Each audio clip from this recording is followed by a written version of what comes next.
नमस्कार दोस्तों, आप कहानी सुन रहे हैं पूजा का खौफनाक अंजाम।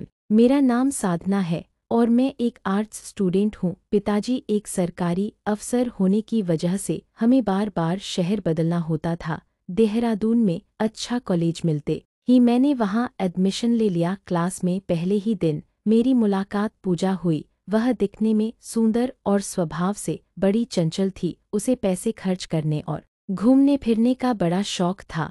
अपनी इसी आदत के कारण पूजा एक दिन रूह कपकपा देने वाली मुसीबत में फंस गई। एक दोस्त होने के नाते मैंने उसे बार बार समझाया, लेकिन मेरी हर कोशिश नाकाम रही। दरअसल वह अपनी छोटी छोटी ज़रूरतें पूरी करने के लिए लड़कों को टहलाती रहती थी। उस भयानक दोपहर का समय आज भी मुझे याद है, जब हमने बरगद के पेड़ के नीचे खड़े उस लड़के को देखा। कॉलेज जल्द खत्म हुआ था तो पूजा हर कीमत पर उस वक्त फिल्म देखने जाना चाहती थी। हमारे पास ज्यादा पैसे नहीं थे तो पूजा ने उस लड़के के खर्च पर यह ट्रिप एंजॉय करने का प्लान बनाया। मैं इस तरह की ओछी हरकत के लिए बिल्कुल सहमत नहीं थी, फिर भी पता नहीं क्यों मैं उस वक्त खुद को रोक ना सकी। थोड़ी ही देर में वह लड़का हम दोनों को फिल्म ले जाने के लिए तैयार हो गया। पता नहीं क्यों मेरा दिल बुरी तरह घबरा रहा था। उस लड़के की आंखों में गहरी उदासीनता थी और साथ चलते अजीब गंध महसूस हो रही थी। हम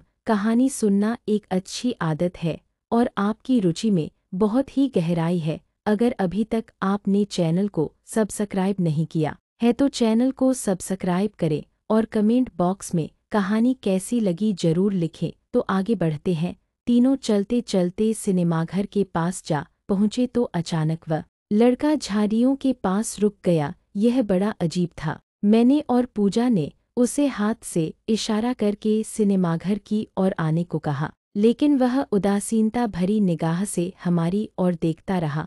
अब मैं खतरा भाप चुकी थी, कुछ तो ठीक नहीं था। मैंने पूजा को उसकी ओर जाने से रोक दिया, लेकिन वह मेरा हाथ झटक कर उसकी ओर बढ़ गई। एक पल के लिए जैसे मेरे पैर वहीं जमीन में गड़ गए। मेरे माथे पर अचानक पसीने छूट गए। कुछ ही देर में पूजा उस लड़के के पास थी। वह उसे जल्दी से साथ आने को शायद बोल रही थी ताकि पिक्चर शुरू न हो जाए। शायद पूजा को यह मलाल था कि कहीं वह लड़का कोई बहाना बनाकर मुकर न जाए। मैं दूर से उनकी बहस साफ साफ नहीं सुन पा रही थी। अचानक उस लड़के ने पूजा की कलाई पकड़ ली और वह उसे झाड़ियों के पीछे खींचने लगा। यह सब देखकर मेरे रोंगटे खड़े हो गए और मेरी चीख निकल गई। मेरा दिल बड़ी तेजी से धड़कने लगा। मैंने मदद के लिए इधर उधर देखा तो अगले ही पल वह दोनों मेरी नज़रों से गायब थे। मैं रोती चीखती उनकी ओर दौड़ पड़ी। शायद मुझे थिएटर की ओर जाकर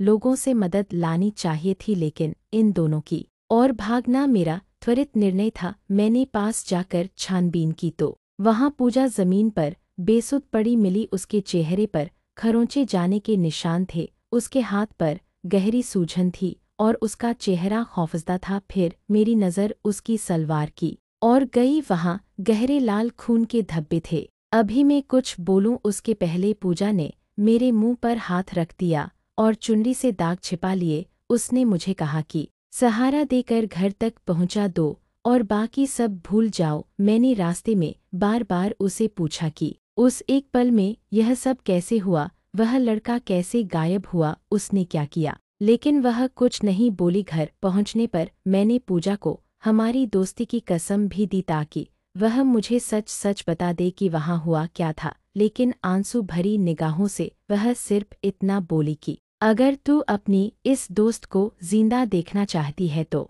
इस हादसे के बारे में मुझसे कुछ भी नहीं पूछोगी। इस घटना के बाद वह पूरी तरह से बदल गई। उसने हंसना मुस्कुराना जैसे छोड़ ही दिया। उसका कॉलेज भी छूट गया। उन चंद मिनटों में घटित हुए उस हादसे में मेरी दोस्त पर क्या गुजरी होगी, यह तो वही बता सकती है। आज भी मैं देर रात में खौफ से जाग जाती हूँ और सोचती हूँ कि काश उस मनहूस दिन को मैं अपनी और पूजा की जिंदगी से निकाल सकती। कहानी समाप्त हुई। आपको यह कहानी कैसी लगी कमेंट बॉक्स में लिखकर जरूर बताएं। धन्यवाद।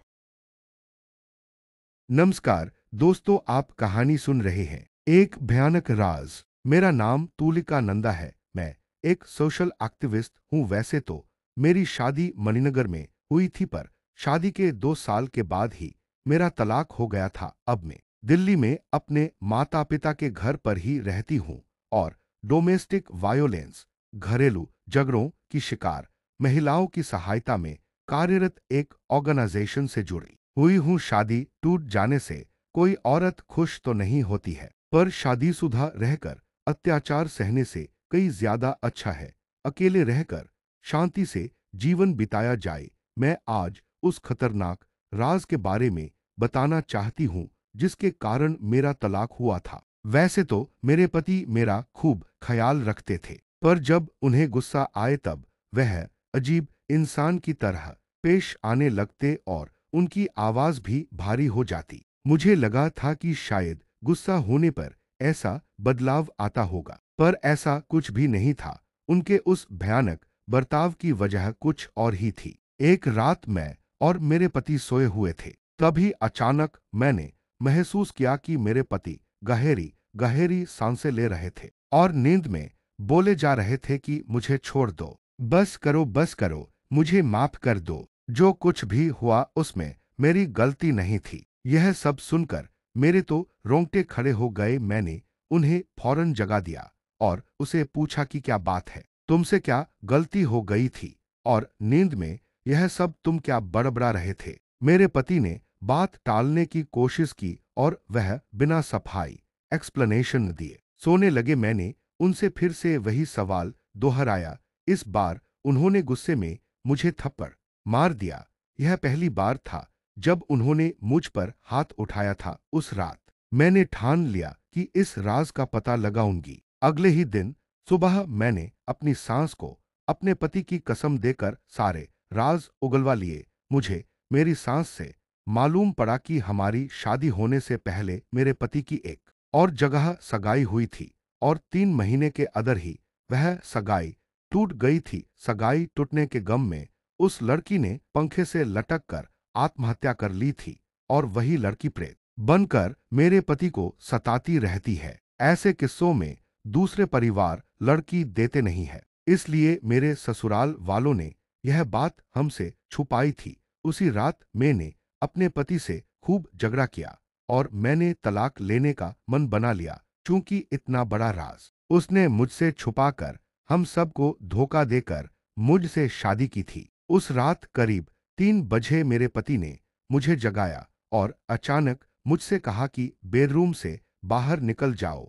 उस वक्त उनकी आंखें लाल लाल थी और वह ऐसे मेरी ओर देख रहे थे जैसे कि मैं कोई अजनबी हूं। मुझे पता था कि अगर मैंने इस वक्त विरोध किया तो वह मारपीट पर उतर आएगा, इसलिए मैं चुपचाप वहां से बाहर ड्राइंग रूम में आ गई। मुझे नींद तो आनी नहीं थी, इसलिए पड़ी पड़ी सोच रही थी कि आगे का जीवन कैसे बिताऊंगी। तभी अचानक बेडरूम से किसी के बातें करने की आवाजें आने लगी। मेरा तो दिल ही बैठ गया। चूंकि वहां मेरे पति के अलावा कोई भी नहीं था, मैंने फौरन की हॉल से झांक कर देखा तो मेरे होश उड़ गए। हमारे बेड रूम में पंखे से एक लाश लटक रही थी और पास बैठा मेरा पति बेतहाशा रोए जा रहा था और पास खड़ी दूसरी परछाई से बातें कर रहा था।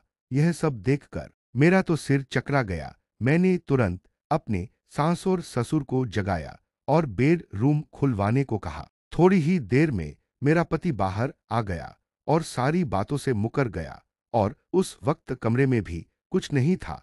अगले ही दिन मैं अपने माता पिता के घर गई और उन्हें सारी घटना बताई। मेरे पापा और माँ मुझे लेकर एक ओझा बाबा ज्योतिष के पास गए। फिर हमने उन्हें यह सब बातें बताई तो उन्होंने चौंकाने वाला खुलासा किया। उन्होंने मेरे पति की कुंडली देखकर कहा कि जिस लड़की से उनकी सगाई टूटी थी वह आपके पति और ससुराल वालों से त्रस्त होकर मरी है और वह लड़की तभी से बदला लेने के लिए वहीं प्रेत बनकर मंडरा रही है। आपके पति के शरीर, मन और दिमाग पर उस प्रेत का पूरा कंट्रोल है और वह कभी भी जानलेवा हमला कर सकती है। अगले ही दिन हमने तलाक का प्रोसेस शुरू कर दिया और उस भयानक माहौल से मैं बाहर आ गई। यह मेरी खुशनसीबी है कि मैं आज भी जिंदा हूँ, सलामत हूँ। चूंकि मुझे तो ऐसा लगता था कि मेरे धोखेबाज पति और उनकी एक्स मंगेतर के लफड़े में कहीं मैं जान से जाती। कहानी समाप्त हुई। आपको यह कहानी कैसी लगी कमेंट बॉक्स में लिखकर जरूर बताएं। धन्यवाद।